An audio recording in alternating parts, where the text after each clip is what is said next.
Hey, hey, hey, this is Vikas, your wisdom coach, coming to you with another dose of wisdom to keep you steady, stable, and shining as we go through the storms of life.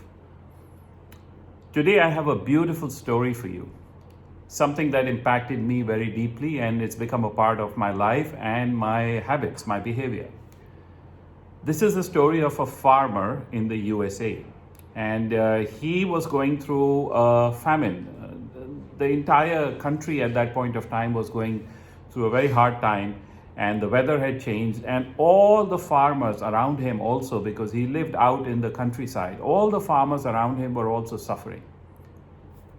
So one day they had a meeting, and he went for this meeting also, and they were trying to come up with a plan on how to go through this crisis. And essentially he sat in the audience and he was listening to all the other farmers talking, and there was a lot of fear, and there was a lot of panic, and there was a lot of anxiety in that room, because all the farmers were there and they were like, we don't know when this will end, we don't know when the weather will turn, it's already impacted us so much, we have lost a lot, our crops are not growing, we didn't make enough money last time, and now it's going to be even worse. So there was a lot of negativity, panic, anxiety, fear going around, and he's sitting there at the back.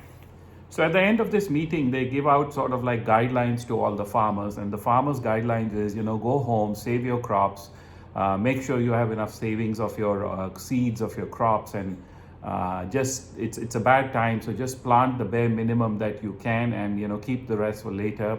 So he listens to all that and he goes away. And for the next 4, 5, 6 months, the farmers carry on working on that strategy, and he, however, adopts a different strategy. Anyway, after about 6 months, when the crop actually comes out, because it takes that cycle of about 6 months for them to produce the crop that they're growing, the farmers around him see that they have produced a very small little crop, and they have produced not a flourishing, not a strong, nourished crop. They've produced like a weak crop.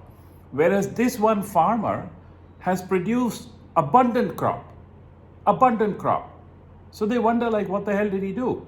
So they go up to him and they say, hey, listen, Jack, what did you do wrong? What happened here? How come your crop is so much bigger and so much better than all of us? What did you do? And he said, listen, I also attended that meeting, which happened many months ago, and that was a crisis meeting. And I walked away from there feeling very negative and very depressed. And on my walk home, I decided that I don't want to have 6 months of that. I do not want to have 6 months of that. I didn't know when this crisis was going to end, but I decided that while I'm in the crisis, I'm going to do my best. While we are going through this famine and this change of weather, this cycle of nature, I'm going to do my best. I don't know if I'll come out of it, but whatever this phase is going to be, I'm just going to give it my best. So I didn't listen to the advice all of you listened to. You planted less crops, you planted less seeds, you did less watering, and you know what I did instead is I planted all my seeds. I gave all the water I possibly could. I did all the hard work that I possibly could. When you planted less out of fear, I planted more because I knew that we were in uncertain times. That uncertainty made you do less. That uncertainty made me do more. And therefore, look, the times have changed, and today the crop is much bigger. This is a story which gives us a very important lesson, and the lesson is very simple, that when you're going through a down time is when you have to do your best. It's when times are negative that you have to be positive. In positive times, in good times, everybody's good. But it's in negative times that we really realize who people are, what people are. And as we go through negative times, I want you to understand that this time of a crisis, this obstacle that we go through, I told you, is an opportunity. The obstacle is the opportunity for you to do more, not less. Because when times are bad, you need to plant more seeds, not less. The farmer says, I planted more when times were bad, not less, because I know nature is not supporting me, so I need to do more work. So for those of you who are pulling back on your life, I'm here to tell you that's the wrong strategy. Listen. Our entire life is created by our mind. Our mind creates our results. Our mind creates our happiness. Our mind creates our millions, right? Everything in our life is created by our mind. And in the end, it only boils down to two things. Literally everything in your life, every success in your life, every challenge and problem in your life only boils down to two things. Number one, your mindset. Number two, your personal philosophy. That's it, just two things. Your mindset and your personal philosophy. Because everything that you do, every action coming out of you, every behavior coming out of you, every habit coming out of you is coming from those two things. Your mindset and your personal philosophy. And you need to create that for yourself. And of course, that's where also the work of a coach comes in, because a coach or a mentor, a guru, a guide is someone who can help you to elevate your mindset, elevate that personal philosophy and the way of thinking that you have. And then everything changes in your life. He says, when times were bad, I didn't plant less, I planted more. That's contrarian thinking. Who will tell you that this obstacle is an opportunity? Who will tell you that this is a great time? That's contrarian thinking. You have to have a different kind of thinking, and that's why we need to manage this mindset. We need to manage our personal philosophy. Here's the challenge to that. The challenge is only two. There's only two challenges. I told you it all boils down to two things. It also boils down to two challenges. The first challenge is that I don't want to invest in myself, all right? I don't want to invest in my life. I don't want to invest in my business. I don't want to invest in my relationships. I don't give it any attention. I don't think it's necessary for me. I don't need to grow. I'm okay where I am. I don't value myself. I don't think I deserve it. I don't think I can spend this time, energy, effort, or money on myself. That's the first problem. It's a problem of self-belief. The problem is that you don't really love yourself. You don't really value yourself, because if you value yourself, you will invest in yourself. So that's the first challenge you need to overcome. It's a challenge of your personal self-esteem, your personal values. It's about how much you love yourself. The second challenge is the fake challenge. You see, now in the world, we live in a world of fake. There's fake news, there's fake products, right? They have fake everything. And literally also, right now we're going through an epidemic of fake people, because it's become a social media world, and suddenly everything's changed because everyone's claiming to do some sort of training, coaching, and you just find a lot of people who were not there before and suddenly claiming to be, the big star. So there's been a rise of fake teachers, fake gurus, fake coaches, fake mentors, all kinds of fake. So the second challenge is the challenge of fake. So whoever you choose to coach you and guide you, because it's necessary to manage your mind and your mindset, that's the number one, and also to build your personal philosophy. Whoever you choose, you have to make sure they're not fake. Get away from this world of fake if you don't want to be a fake, right? If you want to be authentic and you really want to be genuine and something that's sustainable, some value that's sustainable you want to offer, get away from the world of fake. So that's the second challenge. We need to move away from the world of fake. Two challenges, remember, all right? So I'll recap this for you. First of all, when times are bad, you don't need to do less. You need to do more. You need to plant more crop when the weather is not supporting you, not less. So in these times when people are pulling back and when people are living in that fear and people are saying, no, I can't do it, you need to raise your game and you need to do even more so that when this passes, you're on top. So it boils down to two things. You have to manage your mindset and you have to manage your personal philosophy. Now, most of us can't do that ourselves because we can't see from within our own bubble, right? We can't see what we are doing wrong. And that's why we need an external source, someone to guide us, of credibility, of authenticity, someone with proven results. But the challenge there is, now there are two challenges. Number one, it's a challenge of my own self-value. I don't value myself. I don't think I deserve it. I don't think I can invest in myself. I don't think I need the coaching or the growth or I need this new product. I don't need to do any more training. I already know it all. So when I go out, I look for the cheapest. I look for whatever I can, find at the lowest value, and yet I want the highest value in return from the world. See, that's fake. That's not going to work. You can't invest the minimum and expect to be paid the maximum. It's not going to work, right? It's called inauthenticity.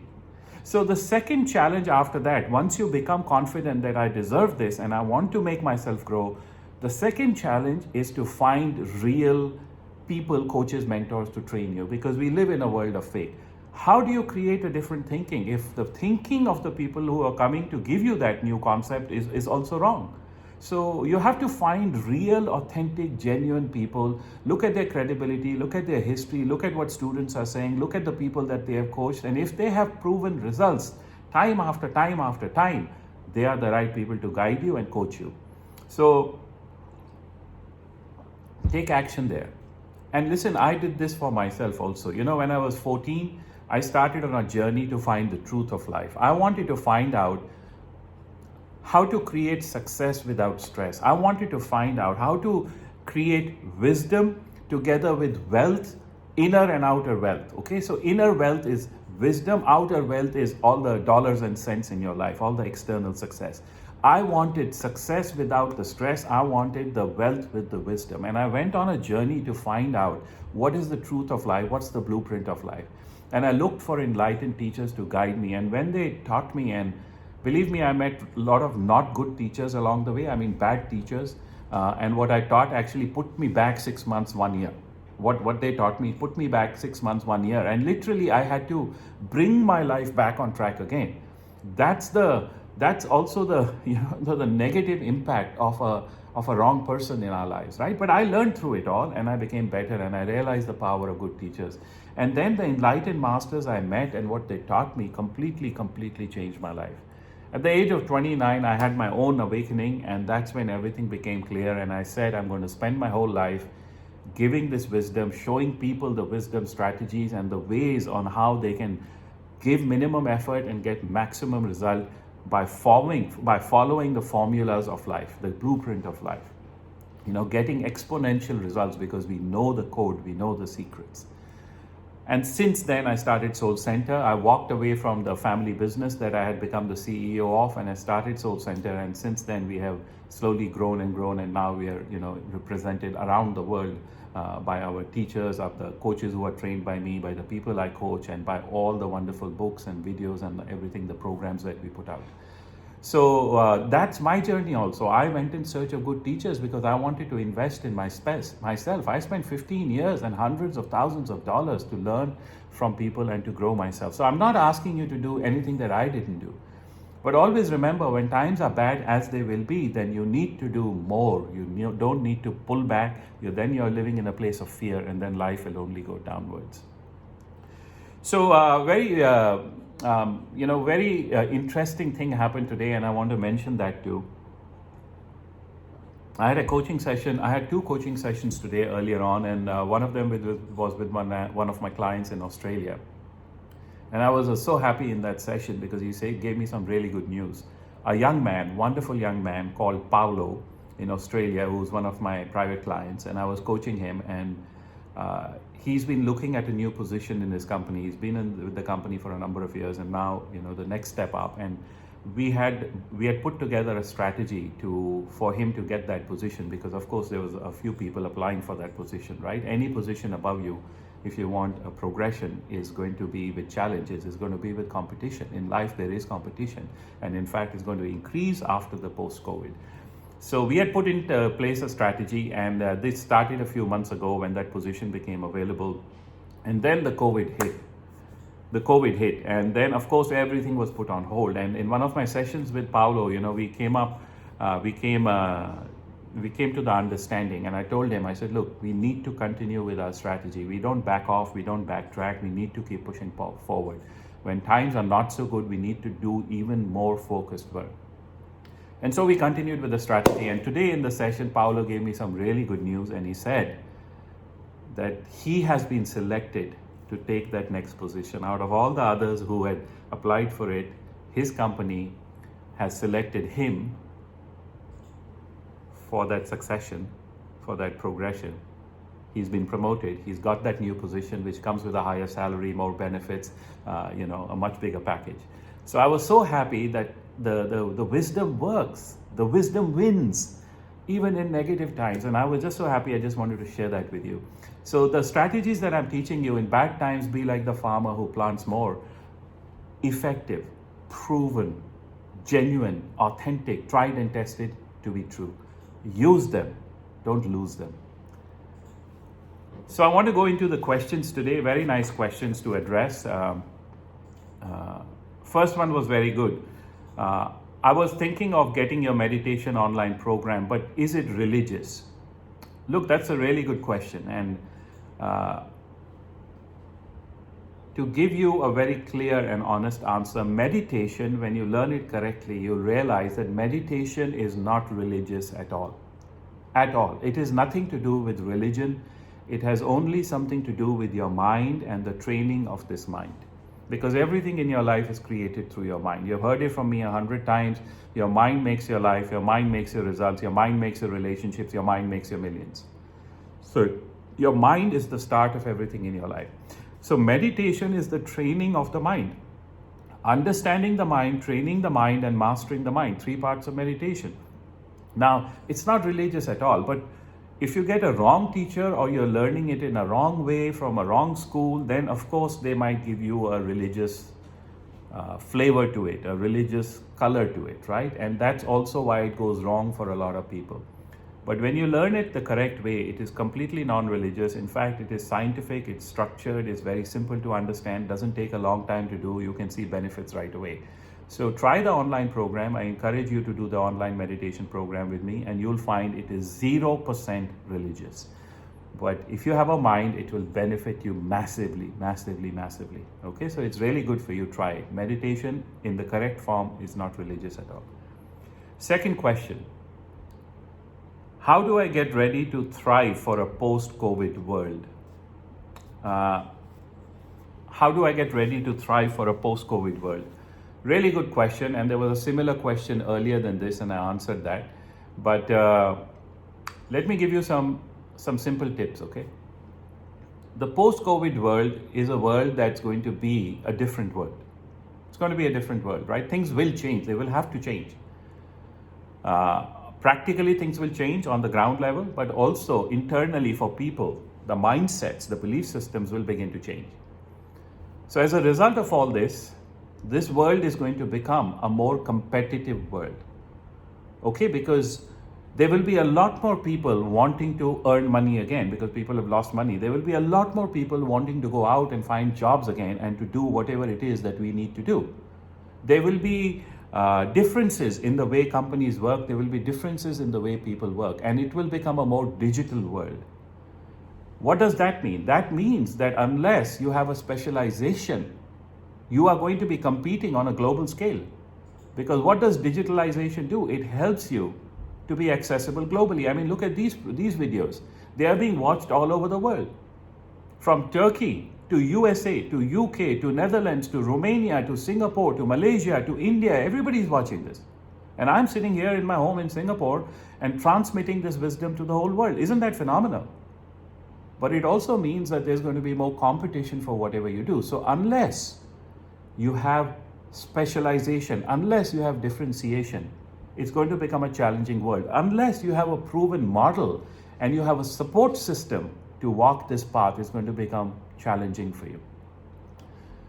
Relationships are also going to be tested. Your personal belief systems are going to be tested. They're going to be put under pressure. And lifestyles are going to change. So change always is difficult for human beings. So how do you get ready to thrive is the question. Well, listen, I gave you the secret before, all right? During this time, there should be 3 things that you should be investing in. 3 things you should be investing in. Number 1, you need to invest in yourself, right? Do more to grow yourself right now, right? Do more, train yourself, learn something new, learn a new skill, learn how to manage your mind. Meditation is really good, like the earlier question, right? Or get a coach. Like if you want to do private coaching with me, do that, but it's not for everybody. I already said that. It's somebody who has to value themselves to be able to invest time, energy, and effort in growing their life and their business results. If you want to do the private coaching, reach out to me. Some people have. I've sent you the information. Some have already started the private coaching with me. But if you don't want to do that, or if it's out of your comfort zone, if it's out of your budget, then you actually do the online coaching, right? Do the 1-year online coaching, but do something. First investment is in yourself. Number 2 investment is in relationships and the people around you. So you need to build relationships that will support you in the future. in your work, in your family, and in your personal growth. Who is your coach? Who is your teacher? We had teachers in school, they made us grow. We had teachers for sports, they made us grow.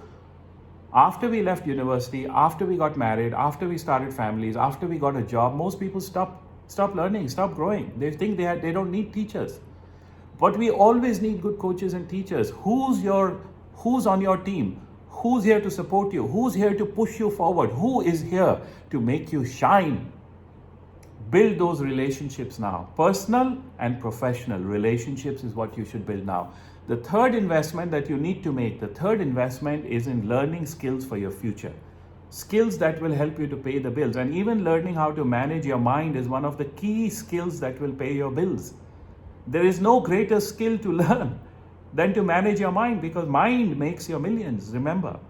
So again, learn some skills on how to pay your bills in the future. Come up with creative ideas, come up. So look, we are in a world of disruption. And I was coaching one of my business clients I think it was yesterday. And we were talking about this exact concept. What does disruption need? So let's say the problem, the challenge is disruption. What's the cure? What's the medicine? What's the solution for disruption? The solution for disruption is innovation. You need to think differently. You need to do something else, something that others are not doing. So when the problem is disruption, the solution is innovation. Remember that. When the problem is chaos and confusion, the solution is creativity. When the problem is a crisis like now, the solution to that is creativity. You need to be creative. So training your mind is a skill that pays the bills. So third thing is you need to train the mind.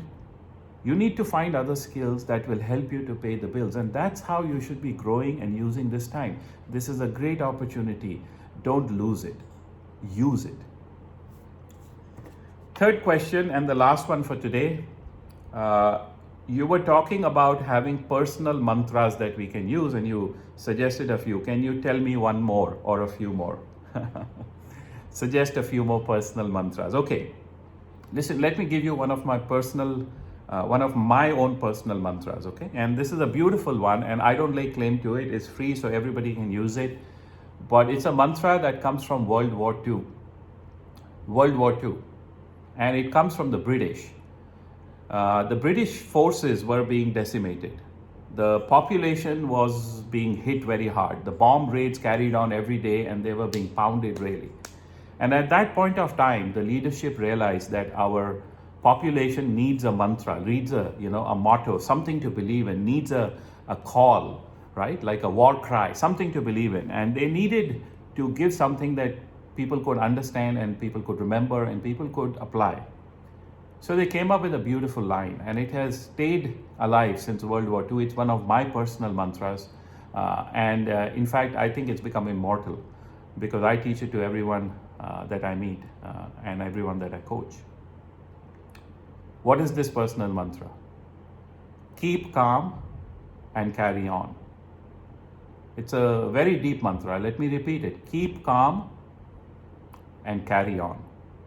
The first thing to do when you're going through a difficult time is to keep calm. Because if you lose your head, you lose everything. If you panic, if you fall into depression, if you become a worrier, you lose everything else. You can't even perform well. You can't take yourself out of the problem. So the first thing to do when times are bad is to manage this mind of yours. That's where meditation is invaluable, right? Manage this mind so that you can keep calm. First step, keep calm. Second step, carry on. So the second step is about taking action and moving forward. Carry on means that you move forward, but from a place of keep calm, from a place of positivity, from a place of peace, from a place of power. Keep calm and carry on. It's my personal mantra. I offer it to you. Use it, take it, and benefit from it. Okay? Great question. Love it. Keep calm and carry on. Okay, so that's it for today, and I just want to end by reminding you that if you're getting these videos, make sure you subscribe to our YouTube channel, because once this series ends, we will still be uploading videos and then you'll get notifications. So make sure you subscribe if you already haven't, And the second thing is, for those of you who want to get the online programs, and make sure that you get it before this series ends, because then the price will be going up. As I mentioned, this is an introductory price that we made available for the time that this series continues for everyone. So number one, subscribe to the YouTube channel. Number two, if you're investing in the programs online, which I highly recommend you to, go ahead and make your investment. After this is over, you'll be paying some extra dollars if you want to get it. So take advantage of the time. And the third announcement is that the Karma Masterclass online program, it's almost ready and soon to be launched. So I'm so excited about that, because it's literally a life-changing program, and you will see that by the people who have written about it and how it impacted them, and it's going to be phenomenal, and we'll be announcing that in a couple of days. We are almost there, but I don't want to serve you a biryani that is not cooked properly. That's a metaphor, okay? I'm not serving you a biryani. I don't want to give you a gift that's not fully there. So wait for it, and soon, in a couple of days, we will be announcing the masterclass, a mind-blowing program, Karma like you have never heard it before. People travel from all over the world and spend thousands of dollars to attend that program. And now, for the first time ever, this wisdom will be available online. Never before. I promise you, you have never had a program like this before. That wisdom is so deep, it was only for advanced students, and now I've simplified it for everybody. So watch out for that news. I'm really excited. Okay, so I hope you enjoy that program. You get it, and I promise you that it will change your life and the way you think. This is Vikas, your wisdom coach, reminding you, wisdom is the stabilizer of life. Make wisdom your foundation, and let's build our future on it. Because wisdom always wins. Bye now.